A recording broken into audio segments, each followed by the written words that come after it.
Hindi masama na makinig sa mga preachers and teachers of the Word of God, kagaya ko, pero siguraduhin mo, yan ba talaga ang sinasabi ng Diyos sa iyo?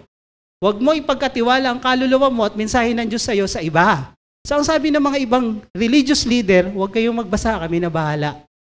Pag yung Bible hindi pinababasa sa miyembro, may lokohan. Malamang sa malamang, kaya hindi nila pinababasa, baka may madiscovery ka sa Bible na mabubulgar na yung tinuturo pala nila mali. Kaya kung ikaw matalinong tao at nakikinig ka ngayon, hindi ka asa sa akin o kung sinong nagtuturo, ikaw mismo, buksan mo Bible mo, basahin mo para makasigurado ka kung totoo at tama yung tinuturo ng mga pinapakinggan mo. Yun yung matalinong tao.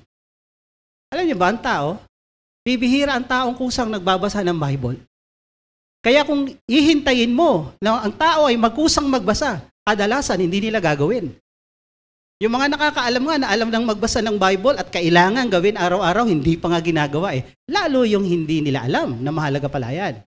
Ito pa yung paniniwala ng mga kultong grupo, kultong relihiyon. Hindi kayo pwedeng makinig sa ibang nagtuturo ng Bible, nagpipreach, yung leader nyo lang ang pakikinggan nyo.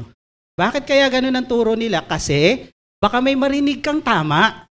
Baka may marinig kang maling tinuturo sila. Ma-confuse ka daw. Ang Bible po hindi nakaka-confuse.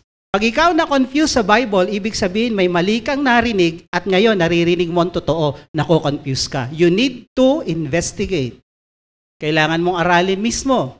Hindi iasa ang kaluluwa sa ibang tao.